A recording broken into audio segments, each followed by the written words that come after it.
On va maintenant parler de Pluton en maison 7. Alors Pluton, c'est l'énergie de mort et de renaissance. C'est les fins et les nouveaux départs. C'est une énergie de purification, de profondeur, mais aussi de pouvoir. C'est-à-dire que c'est là où on touche notre propre pouvoir, ou notre quête de pouvoir sur les autres, ou c'est là où on va se heurter au pouvoir que les autres ont sur nous ou veulent essayer d'avoir sur nous. Donc la maison 7, c'est la maison du mariage, du partenariat, des associations, des contrats. Donc forcément, il va y avoir beaucoup de purification et de demande de transformation dans ces domaines-là de votre vie. Et souvent, ce qui va se passer, c'est que, vu que la maison 7, c'est la maison où on projette des choses sur les autres, ça peut être des projections négatives ou positives, mais c'est là où c'est le miroir en fait. On peut projeter justement des qualités plutoniennes. Donc peut-être on peut chercher par exemple un partenaire qui est fort, qui est peut-être très sexuel, qui a un certain pouvoir, qui a une certaine profondeur, une certaine forme d'authenticité.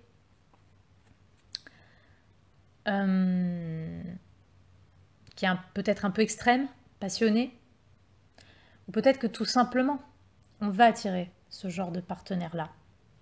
On peut attirer avec ce genre de placement, dans les pires côtés, on peut attirer des pervers narcissiques ou en être un dans son mariage, dans ses relations avec les autres. On peut avoir à se confronter à des abus de quelque ordre que ce soit. On peut avoir un mariage toxique, abusif, soit parce qu'on a un partenaire qui est jaloux, qui est violent, soit parce que c'est nous qu'on est comme ça. Donc, parce que Pluton, c'est aussi la part d'ombre. Et c'est la part d'ombre qu'il faut accepter de voir en soi et qu'il faut accepter de voir en l'autre. Voilà. Parce qu'il y a toujours ce processus de renaissance. Hein, c'est quand on accepte aussi nos ombres qu'on peut renaître. Parce qu'il y a beaucoup plus de discernement sur ce qu'on est et sur ce que sont les autres. Donc voilà, c'est le secteur de votre vie où vous serez confronté au pouvoir. Ou aux petits jeux comme ça de pouvoir. On peut donc être dominant dans ses relations, on peut chercher à avoir une emprise sur un partenaire, on peut chercher à avoir le contrôle dans ses partenariats, ou on peut attirer des partenaires comme ça, des associés qui ont ce genre de caractéristiques. On peut s'associer avec des gens qui sont puissants pour une raison ou une autre. L'exemple le plus fort que je prends, c'est peut-être des politiciens par exemple, des gens qui travaillent peut-être dans l'économie, vous savez, qui ont un positionnement social qui fait que ça leur donne un certain pouvoir, vous voyez. Donc on peut s'associer avec des gens comme ça. Pour certains, on pourrait vous associer avec des gens qui ont un lien avec le monde du sexe, par exemple. Donc tout ce qui touche en fait à Pluton. Certains, ça va être le milieu chirurgical, certains, ça va être l'occultisme, ça peu importe. Mais tout ce qui touche Pluton va avoir un impact sur vos associations, sur vos projections, sur votre mariage. Donc voyez en quoi, qu'est-ce que Pluton va détruire de votre rapport aux autres, de votre mariage, pour le transformer. Qu'est-ce que Pluton cherche à transformer dans ce que vous projetez sur les autres? Qu'est-ce que Pluton cherche à transformer dans votre mariage ou avec votre conjoint? Qu'est-ce que Pluton cherche à transformer dans vos collaborations, dans vos contrats? C'est dans ces domaines-là de votre vie que vous aurez le plus d'appel à cette transformation, et donc ça pourra aussi passer par des crises. Donc pour ça, il faut évidemment voir si ce Pluton, qu'est-ce qu'il a à vous dire? Est-ce qu'il est bien aspecté, pas bien aspecté? S'il est mal aspecté, à quelle planète? Où se trouve le point de tension? Vous voyez? Voilà. Mais avec Pluton, c'est vrai il est intéressant de faire vraiment attention sur comment on voit l'autre. Qu'est-ce qu'on appréhende ou qu'est-ce qu'on désire de l'autre? Comment on vit son rapport à l'autre? Parce que le plus souvent, encore plus si Pluton est mal aspecté, il va y avoir toujours, ça va planer, ce rapport de force avec l'autre. Parce que Pluton, c'est la force, c'est la domination, c'est l'instinct. Donc cet instinct, ces élans un peu sombres, ces choses un peu archaïques en soi, vont être réveillés en contact de l'autre.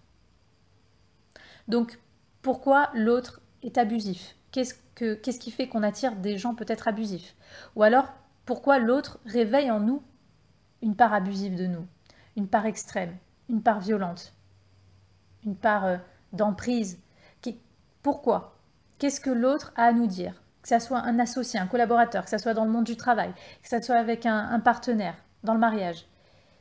Qu'est-ce que cette énergie radicale a à vous dire de votre rapport aux autres?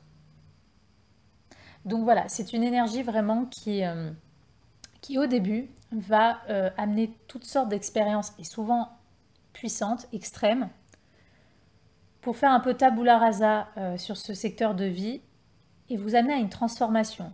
Le but de Pluton en maison 7, c'est de vous transformer grâce au mariage, grâce au partenaire. Vous allez être transformé grâce au partenaire. Il y a des événements qui vont se passer que vous n'aurez pas le choix de vous transformer. L'appel sera à la transformation, ou dans vos associations avec les autres, parce que sinon les associations vont mal se passer. Donc il pourra y avoir des challenges aussi dans vos associations aux autres, qui vont vous pousser à vous transformer. Peut-être que c'est vous qui, de par votre façon d'être et de vous comporter, vous allez profondément transformer vos collaborateurs. Vous allez profondément transformer votre conjoint ou voilà, votre partenaire. Donc, si cette transformation, on va dire, est plutôt constructive et non destructrice, il faudra voir un peu les aspects que forme ce Pluton. Mais il y a toujours ce désir latent, inconscient, de transformation, chez soi et chez l'autre, dans cette union avec l'autre, dans cet engagement. Et comme Pluton est une planète extrême, quand elle veut pousser à la transformation, elle passe pas par quatre chemins. Elle va tout droit et elle emmène des expériences et des événements qui sont tellement forts,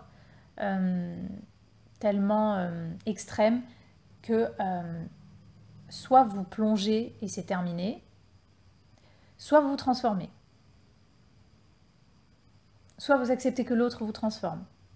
Il n'y a pas le choix en fait avec Pluton. C'est vraiment aller dans les profondeurs et accepter de renaître, de mourir et de renaître, comme le phénix. Donc voyez en quoi votre rapport aux autres, ou à un autre, un conjoint, va appeler cette énergie de phénix, en quoi vous allez avoir besoin de renaître.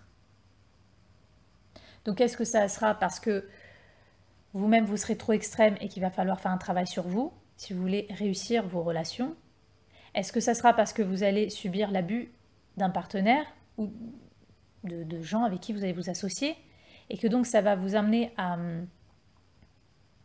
transformer votre façon de choisir aussi vos partenaires? Voyez comment Pluton agit sur ce secteur de votre vie. Et de quelle façon il va vraiment vous faire renaître, de quelle façon il va vous faire changer.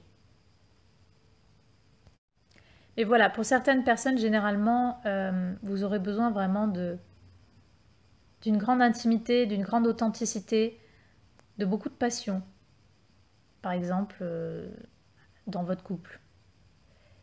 Mais voyez si cette passion, elle est constructive ou destructrice. Parce que le risque avec Pluton, c'est la destruction, vu que c'est une planète de destruction.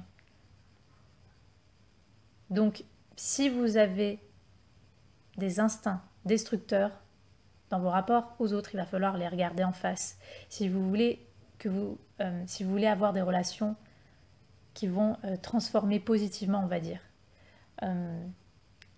votre être, votre façon de vivre ce domaine-là. Vous voyez pourquoi vous attirez peut-être des partenaires destructeurs. Qu'est-ce qui fait que vous attirez cela? Pourquoi il y a une projection inconsciente sur ça? Qu'est-ce que ça touche en vous? De votre personnalité ou de votre vie, de votre vécu? Ça sera ça l'enseignement de Pluton dans ce secteur.